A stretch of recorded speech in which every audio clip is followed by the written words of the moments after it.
Howdy y'all, it's your favorite trainer with a belt buckle. You've been running a lot, and guess what? You got knee issues, you got ankle issues, shin splints.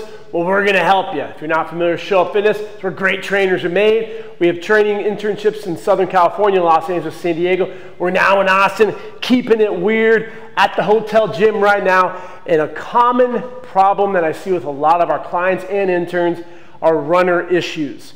So we're gonna take a look at the three main ones: shin splints, Achilles, and runner's knee, which is also referred to as iliotibial band syndrome and so forth. I'm going to give you some foam rolling and stretching things you can do at home, strengthening, but also some exercises to help you with what's going on.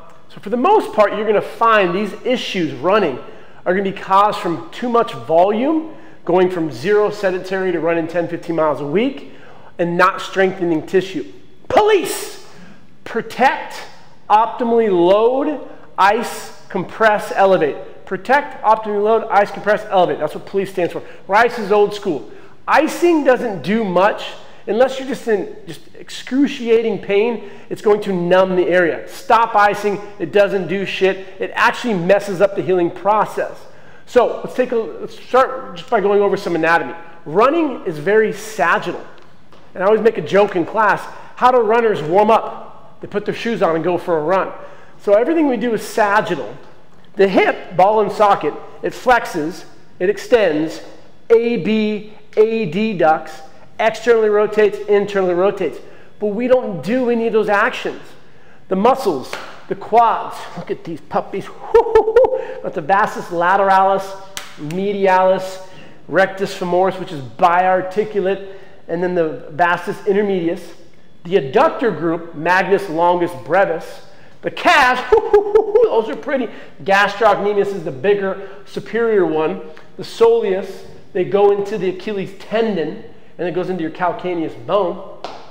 And then for the hip, the lateral stuff, the IT band, you're going to have the glute max, your vastus lateralis, bicep femoris, your TFL. They go into this tissue, this connective tissue, and then it's going to go into the lateral portion of your knee.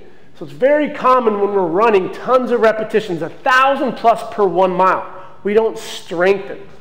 So let's just go over some simple things that you can do before you go for your run. I'm not a big fan of the foam roller, but here's what you can do. Get the gastroc. We don't foam roll fast. You come up, you hold, 10 seconds. Back and forth, 10 seconds.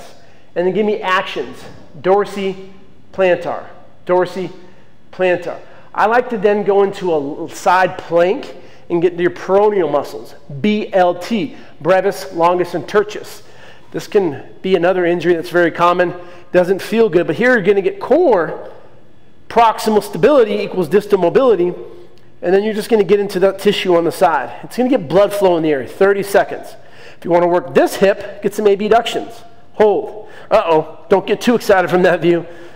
That's going to be some strengthening, soft tissue manipulations that we can do. Foam rolling helps. Number 2 is going to be calf raises. Slightly put your hands on the wall before you go for your run. Let's get to the very top. If you have a step, it's going to give you more dorsiflexion, more range of motion. I prefer that. All the way up, super slow on the way down. 10 to 15 repetitions per leg, switch it off. And then we're going to come over here and do some step-ups. Now I'm addressing all the issues from the hip, the knee, to the ankle. The step-ups are just a good warm-up as well as the foam roll because we don't foam roll. If you have Achilles issues, Achilles tendinitis, tendinosis, inflammation, whatever's going on, if it feels good to ice, you can do that. But strengthening the tissue is going to help because with the gastroc and the soleus, they get a lot of repetitions, but we're not overloading them. Principle of overload, Milo, it's a cover of my book. You got to keep on adding load if there's no residual pain, which is important. If you find load and it's not going to be irritated or inflamed the next day, that's now medicine. So with shin splints, usually they're referred to as medial tibial stress syndrome. It's just going to be a ton of repetition, and this connective tissue, this membranosus thing gets a little irritated. And so it's just right to a point, hurts like hell. So super slow calf raises. Then you can grab a weight here and work on the anterior tib, strengthening. Come up. This is going to be good for your flexors as well. Down, nice and slow. up, hold, super slow on the way down. I really like these ice skaters, snowshoes, whatever the hell you want to call them, because it's working on your psoas, your anterior flexor, which is your flexor, but it's on the anterior side. But then you're also going to get anterior tip. Here, gastroc, soleus, we got into the tissue with the foam roller. I like to do step-ups on an unstable surface. I know you just heard that, unstable surfaces, but remember, unstable is great for injuries. Prehab as well. So if you want to stand on this, it's a little wobbly, and I'm just going to come down, drive my knee through my toes. I want my knee to go past my toe to get a little stretch in there. Overload that, hold for a good 5 seconds, and then come up. You can vary the load as well. So I can drive through my knee for a rep, so I feel more pressure here, which is good. And then you can drive back through your hip on one as well, which is going to be more your lateral muscles. And if you see one of your legs really significantly driving in, you can't hold that, then we're going to need to regress, get a stick or something, because we want to be able to really strengthen these lateral hip muscles. A lot of the times, that's where the pain is coming from. Too much volume. The economy is way too much. We're running every other day 3 miles. Next week, we run every day 5 miles. So you go 9 miles to 25 plus. It's too much wear and tear without strengthening. So far, just to repeat, gastroc, soleus, that's going to help with Achilles issues. Runner's knee, iliotibial stuff, you can foam roll the gastroc because it's biarticulate. But you can also foam roll the vastus lateralis. You're not foam rolling and releasing anything really when it comes to the IT band because it's a really strong tissue. You're really getting into the vastus lateralis, so that's what you feel there. And that's going to help with that issue. And then when we come on the step downs, that's really going to help with the knee. Those are some of my favorite exercises to do. And then when you're done, if you like to stretch, whatever, I prefer mobility stuff, like this 90-90 exercise. So 90 degrees, 90 degrees, and I like to get some internal rotation to see what we're working with here.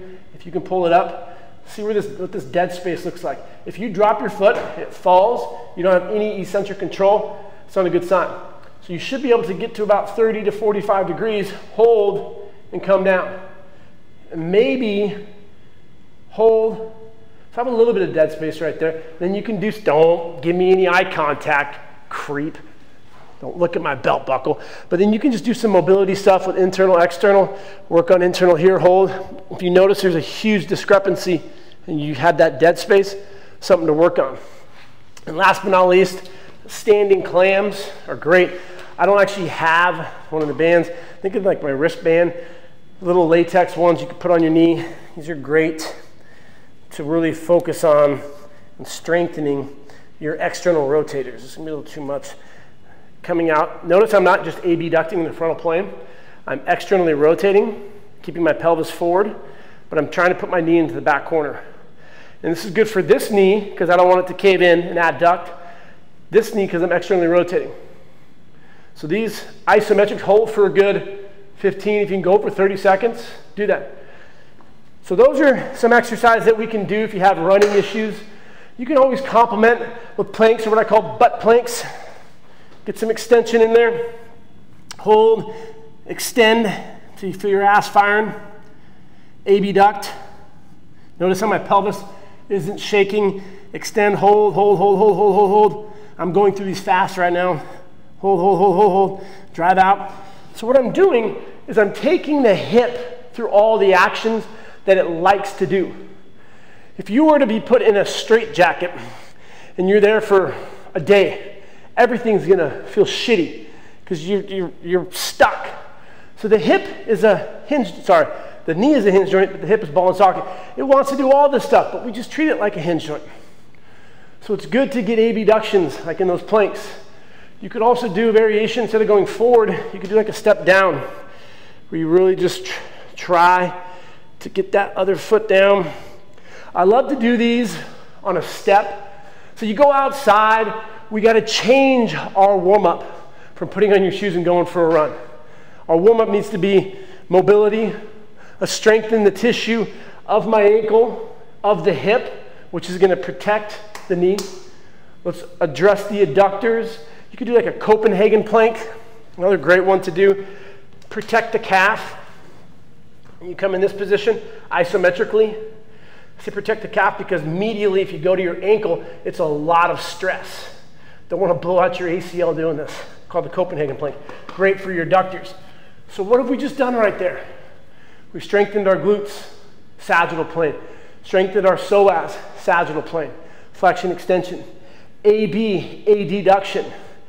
External rotation with the standing clams. We did some step downs. So we're addressing all the issues at the hip, which is probably going to take care of your knee. It's just going to build some calluses for you. One last little thing that I like to put in here. My buddies over here at the ankle thingy. This is a cool little device. The largest organ in the human body is the skin, the integumentary system. So he was a trainer at Equinox over 5 years, absolute hunk, developed this, patented, that's now his profession. How cool is that? Went through the internship, now building empires, love it. So not only am I supporting it, but I believe in it. So if you have ankle issues, what this does, you have these little wooden balls that are on Velcro, and you put it through your foot, and you put it right on those tarsal bones. Then what you can do is just walk around. Go through plantar, dorsi, plantar. If you lack dorsiflexion, maybe that's what's restricted to your knee. So we should have about 20 degrees. That stiffness isn't necessarily bad, but if you're sedentary, if you're sitting on your ass all day and you can barely lift your foot up, that's not optimal. So you're going to probably find range of motion, rob Peter to pay Paul, whatever that thing is, Peter, Paul, Mary. So we're going to be affecting the knee by not having optimal ankle stuff. So this is a simple, you could walk on your toes, walk on your heels. You could use this little device, put it on before you go to the gym and you hop on the treadmill, and you're going to find it's going to help a lot. I mean, we're not even addressing shoes. Like, these shoes suck. Nobles are awesome, but they're not the best running shoes. Are you running on concrete versus a treadmill? When was the last time you went for a run without your shoes? Because this is taking you away from the environment. So the afferent nerves that are going to my spinal column and telling me what's going on from the bottom of my feet, we eliminate that. We take that away with our shoe. So we don't really know what's going on. So one last little thing. Oh, and now you guys get some foot fetish in here, you weirdos. Let's see how that mobility of your foot is, your toes. Could you imagine if I told you to lift your arm up and you did this? No, lift it up in front of you. Lift up your index finger. What if I already told you to lift up your index finger and you went like this? What's going on? Can you move just your big toe? Might be hard to see, but I don't want you guys getting too excited about my feet. Can you move just your other 4 toes by keeping your big toe down? What you're going to find, a lot of your clients, you tell them to lift their big toe, and they go like this. They can't move just one. So let's focus on that neurological connection, neuromuscular connection. Just working on your big toe, working on your other 4. A little drill you can do in the shower. But by fine-tuning that communication with your toes, ankle can start loosening up a little bit. Achilles can start feeling better. Gastroc, we're getting into that tissue that thousands and millions of repetitions without getting into it. We address the knee by taking a look at the hip, and you'll be good to go. Give these a shot. Keep showing up.